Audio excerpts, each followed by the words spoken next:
Hello and welcome to our first video series on love and autism. Here on Learn Autism, I'm Jen, the special education content creator, and I am very excited to welcome Mr. Kerry Magro and cue Thank you. the clapping. And of course, Dr. Stephen Shore. Welcome, boys. How are you doing today? Well, pleasure to meet you. Doing good. Thank you for having us.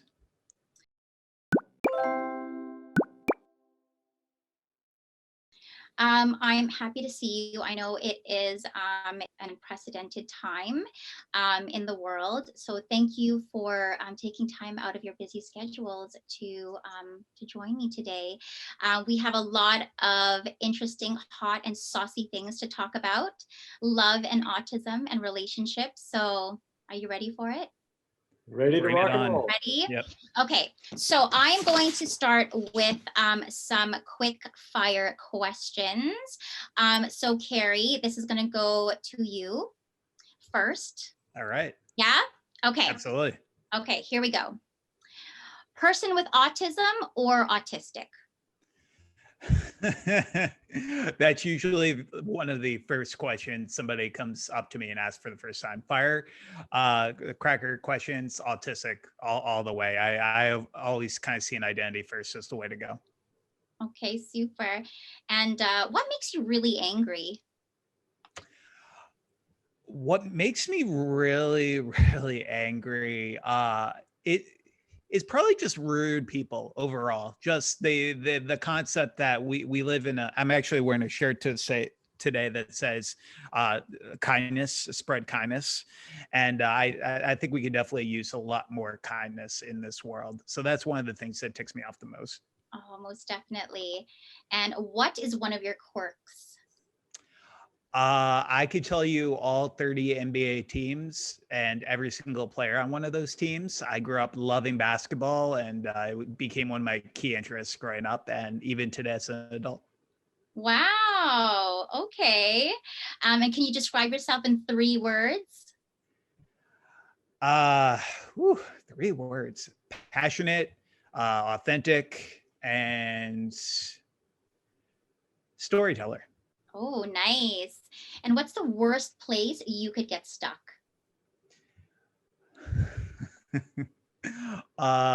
Being from New Jersey, being on a PATH train, and having a signal delay and being stuck on a PATH train. I've been stuck on a unair conditioned PATH train for over 8 hours once. So that's a thought that I never want to have to deal with again. That sounds horrible. What's the strangest thing that you've eaten?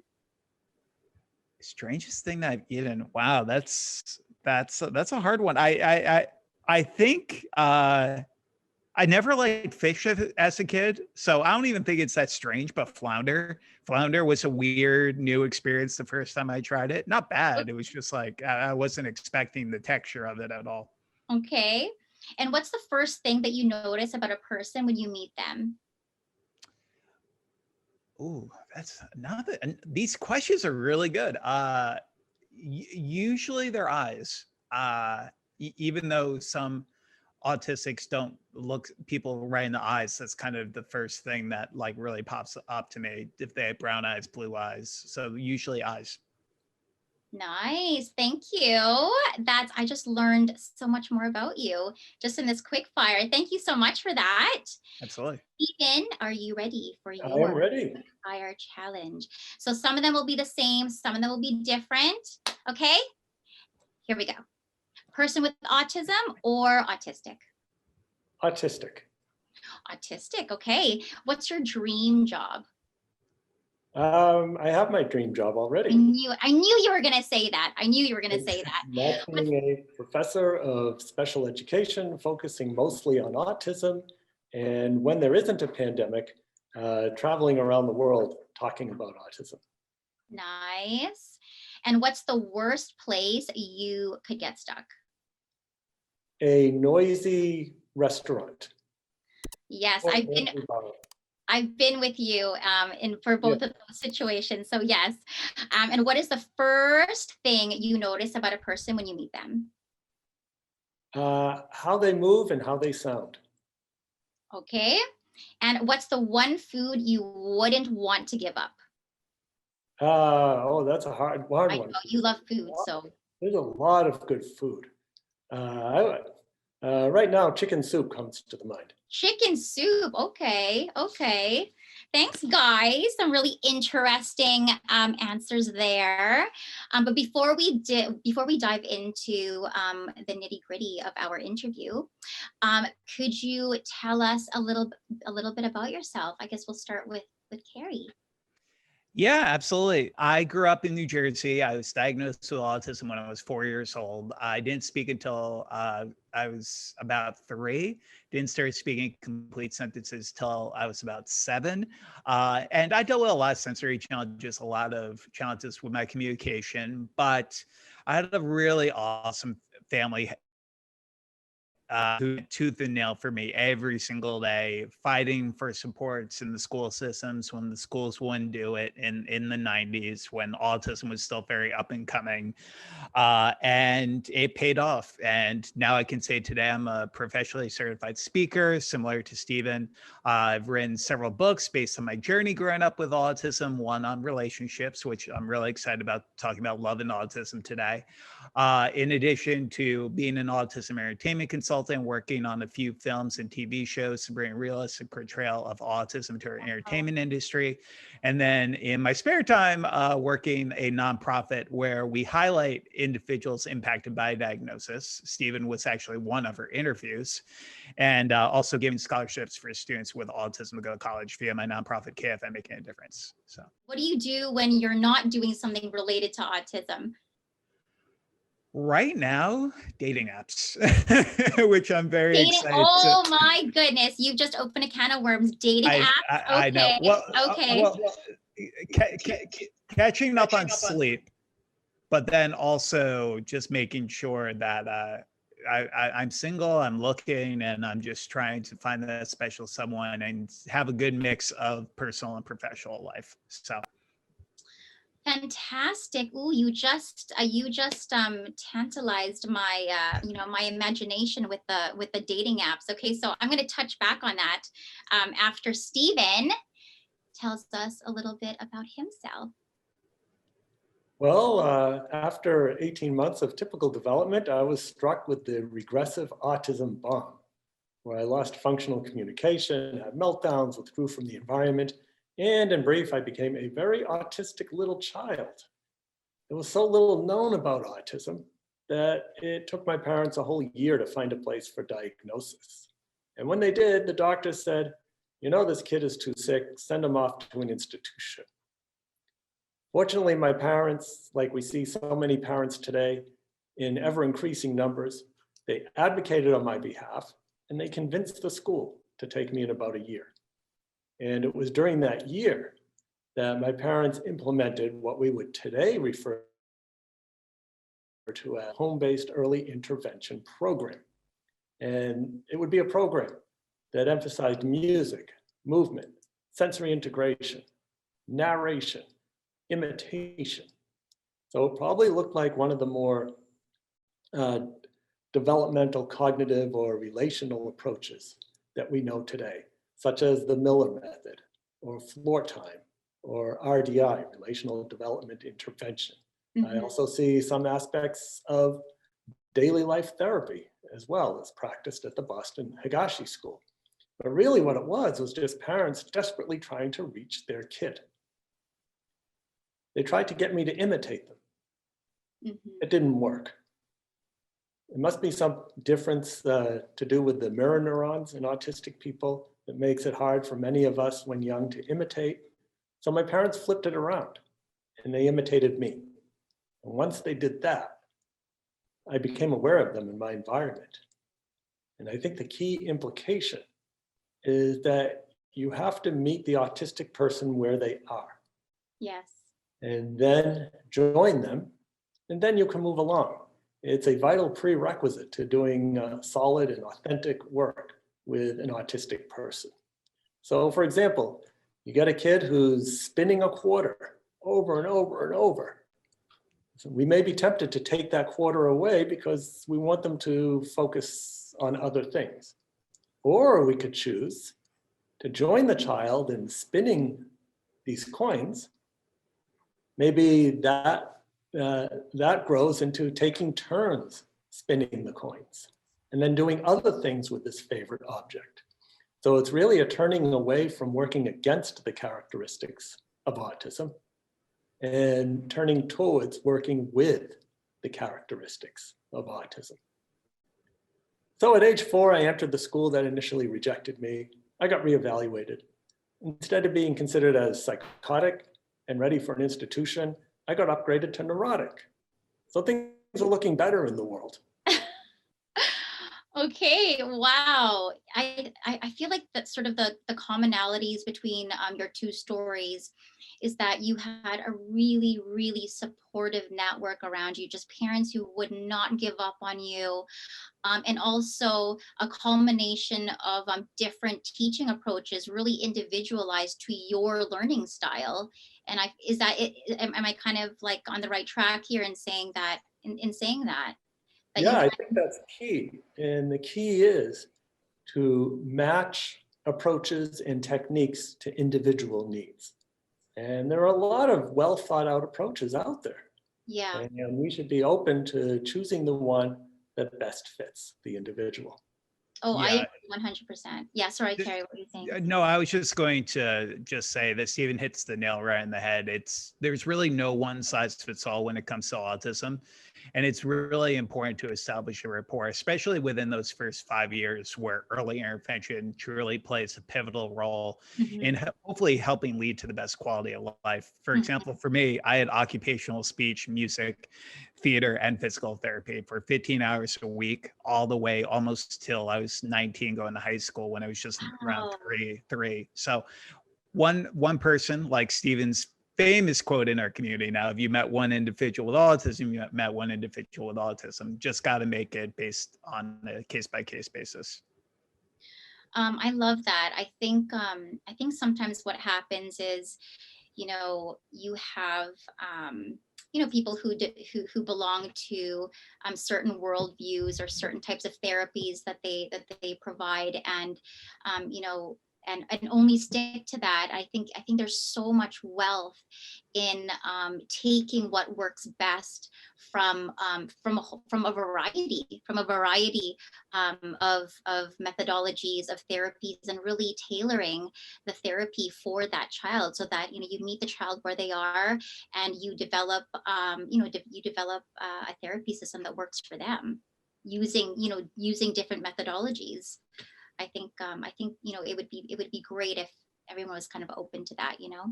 So now I want to hear more about some of your challenges. Like, do you remember being an autistic boy?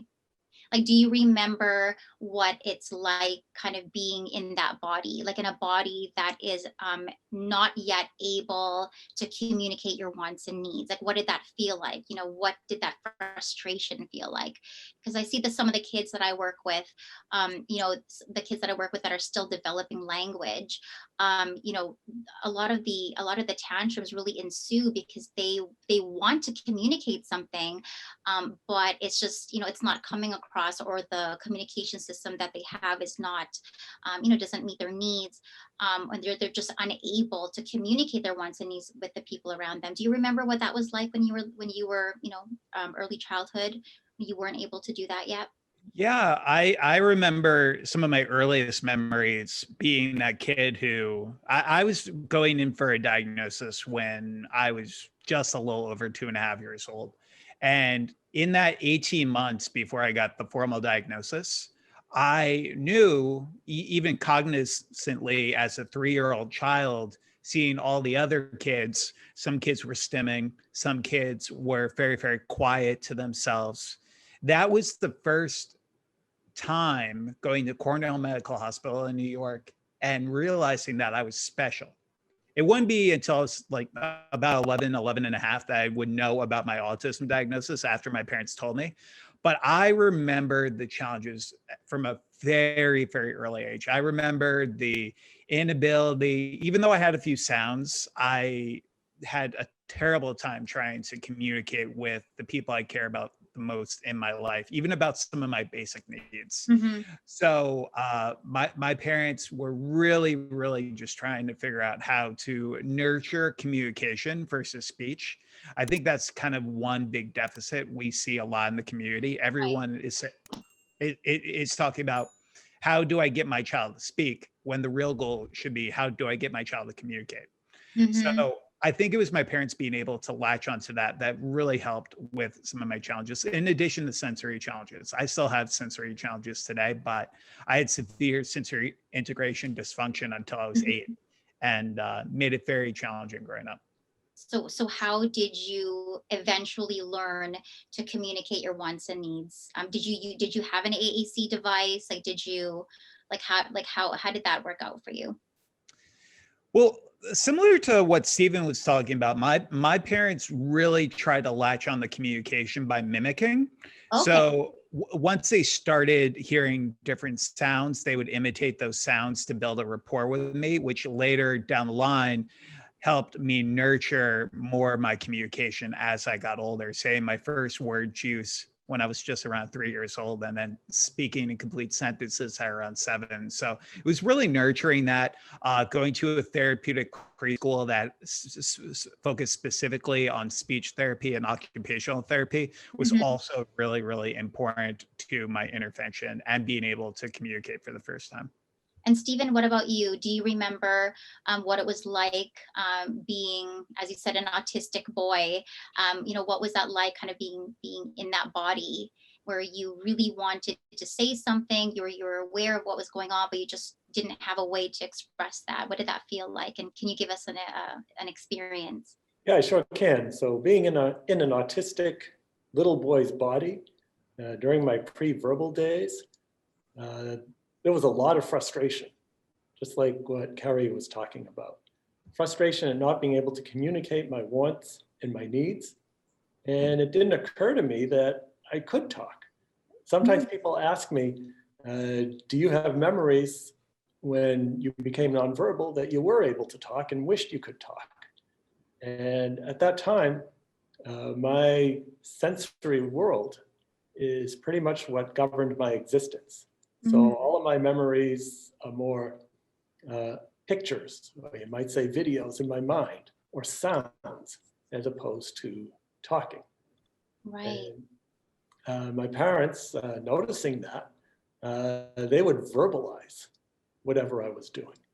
They would narrate what I was doing, as described so aptly in the Miller method, which we're going to cover at another time. And in doing that, I was able to connect words to my actions. So by the time I got to age 4, speech was beginning to come back, pretty much on par by the time I got to age 5. However, even though I was able to speak using words, reading nonverbal communication, understanding the hidden curriculum or the unspoken rules, especially during elementary school, was very difficult. Right. So it was difficult for me to make friends. There was a lot of bullying. There's only one autistic person I know who wasn't bullied. However, he had an advantage that most people don't have, and that is his father was the principal of the school. Oh, that will help. Yeah. Bullying is a common issue, and fortunately, school systems have begun to realize that bullying is not a developmental phase that people need to go through, but they have to take action in detecting bullying when it occurs, and when and what to do about it. Sensory issues, certainly plenty of sensory issues. I remember being afraid of dogs because they tend to be a little bit more invasive, they get louder. And the worst thing a dog could do, which I lived in fear of, is they might lick my face. That was a huge sensory violation. And I remember when my parents got our first dog, just perseverating in the car, telling them that this is your dog, it's not my dog. I don't want a dog. This is your dog. Eventually, I became friends with that dog. And dogs and I get along just fine now. I'm glad to hear that. I'm glad to hear that. So do you think that, with your parents, getting this dog, that their idea was to kind of desensitize you to some of these triggers that you were fearful of, in hopes that this would help you kind of get over these fears? I think so. Yeah. That's maybe why they got a puppy, because a puppy is relatively small Yeah. and can be a little bit less invasive. And by the time this puppy grew up to be an adult dog, I was perfectly fine with this dog. And then we had a whole series of dogs, and certainly plenty of cats. I've always gotten along with cats. I think cats may be autistic, as a matter of fact. And dogs tend to have ADHD as well. So, Maybe that's why I get on with dogs then. I was about to say, Stephen, wasn't there a book that came out? I'm trying to remember. There was an autistic author who published a book about cats having autism. I think Jessica Kingsley Publishers actually did it. Do you remember the name of it, perchance? yes, Jessica Kingsley published 2 books in this area. One is All Cats Have Asperger's Syndrome, and the other book is All Dogs Have ADHD. There you go. What? Oh my gosh. Okay, well, that's 2 books I'm now adding on my my book list. So thank you for that. Wow, it's just, thank you for sharing those stories. It is so cool to be able to get into your head, because I think a lot of people wonder about this. They wonder, they read the books, like I'm sure Carrie and Stephen, there are millions of people around the world who have read your books, but to be able to talk to you and just step into your mind for a moment. And if you're a parent with a child with autism, that's going to be even more important, because you're essentially kind of that window. You are you are able to kind of give that little bit of a glimpse into why their child may be doing, you know um, why their child might be engaging in this behavior or that behavior. So thank you so much for sharing that. That was really, really cool to hear your stories. Now, tell me about some of the passions that just drive you, that some of your passions from childhood that you may, still keep close to your heart and still, are still passionate about today. Carrie, tell me about something that you're really into now that you loved as a child. I was a big musical theater person. So I, even though loud noises would bother me, there was always something soothing about music, which made music such a huge part of my early intervention program. I would say, and I can't sing like for the life of me, but like I could tell you every song on the Backstreet Boys Millennium album growing up. And I could tell you every song that Marvin Gaye has ever come out with. So I love music, I love theater, and it's become a big passion of mine today as an adult, as an autism entertainment consultant, getting to work on 2 films, one called Joyful Noise, which ironically enough was about music, which was awesome. And then a indie film based on a girl trying to find love with autism, and Jane wants a boyfriend. So I've definitely taken my love of theater as being in front of the camera and being on stage to now being behind the scenes and trying to use the passion that just really drove me to strive as a kid to where I am today in my career. Wow. Wow. Thank you for that. That's just so inspiring. And what about you, Stephen? Well, I had a number of passions and interests as a child. One that Kerry and I share is music. And probably because my parents used music as part of what we now today refer to as early intervention.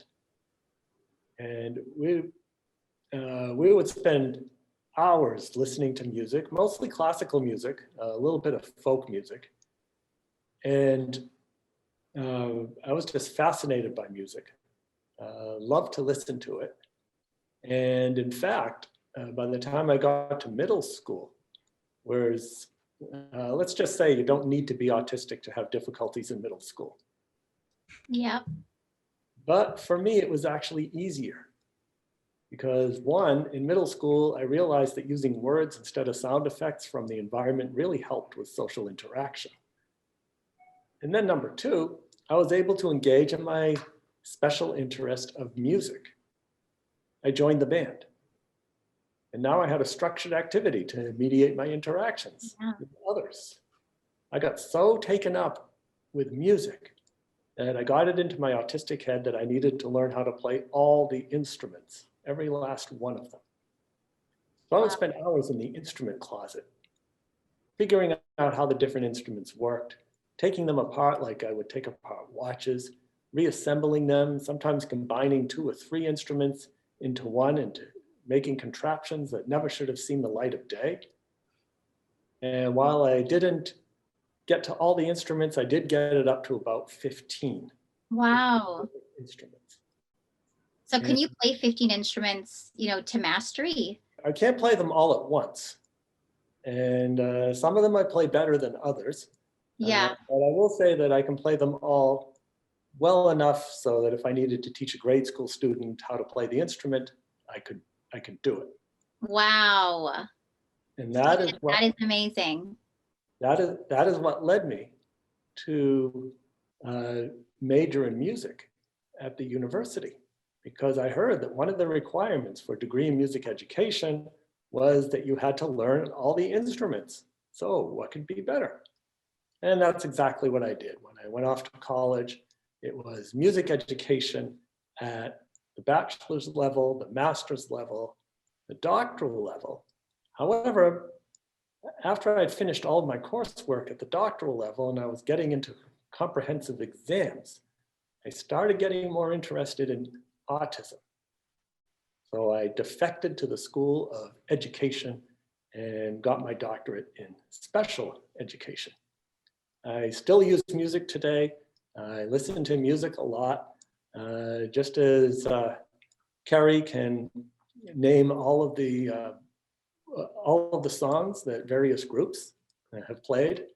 I can list all of the symphonies and other compositions that some of the classical musicians, composers have composed, even right down to their opus numbers and their keys and other interesting facts about particular pieces.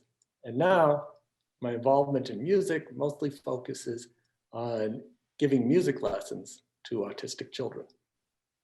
Wow. Oh my gosh.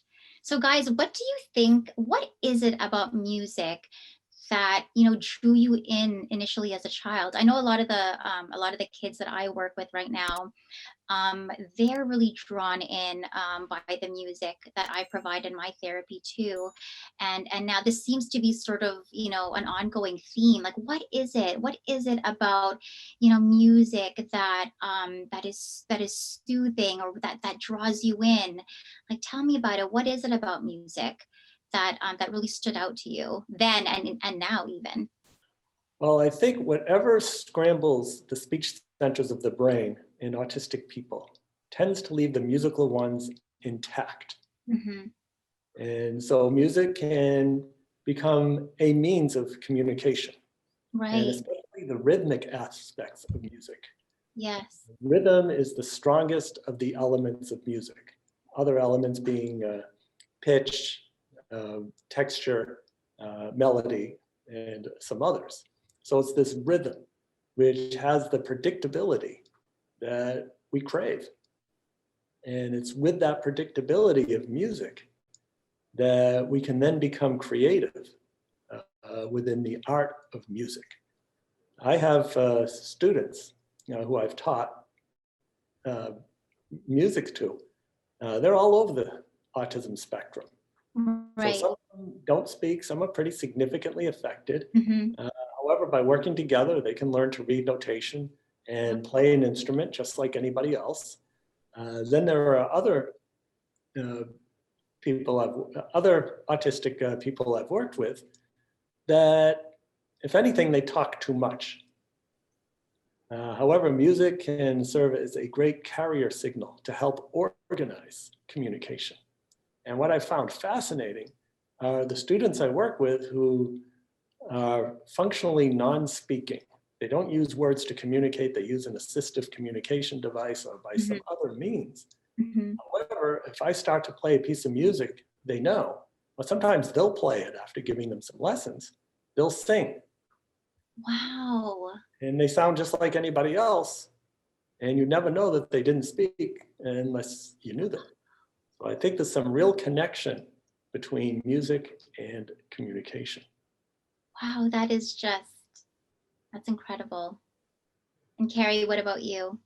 So many autism moms and autism dads write to me and say how their child said their first words while the song Happy Birthday was playing in the background. And I always found that so curious. But then as I've gotten more and more involved as an autism advocate, I've just noticed there are so many people like me and Steven who have just been personally impacted by music. Yeah. Especially because when we talk about music, one of the things is we all, for the most part, minus some people who are also mute and on the autism spectrum, most of us make sounds before we're going to be able to talk.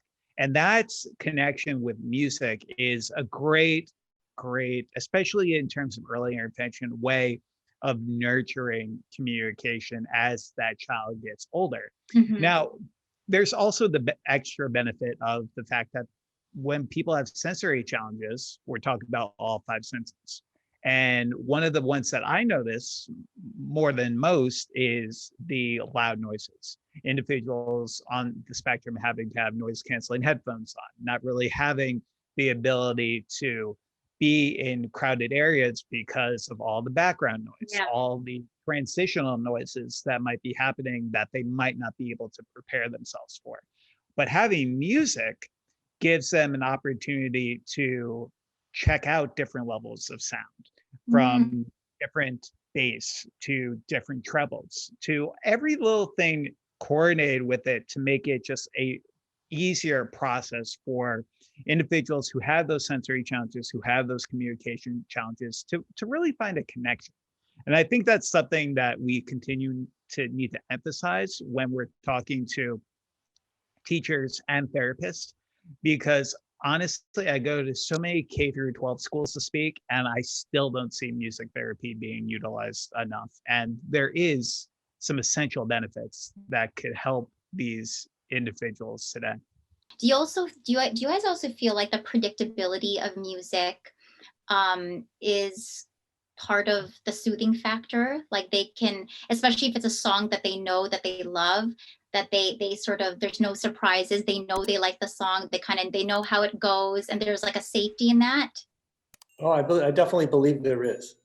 And it's that predictability that we crave. And then some of us can get creative and make modifications within that. Yeah. Wow.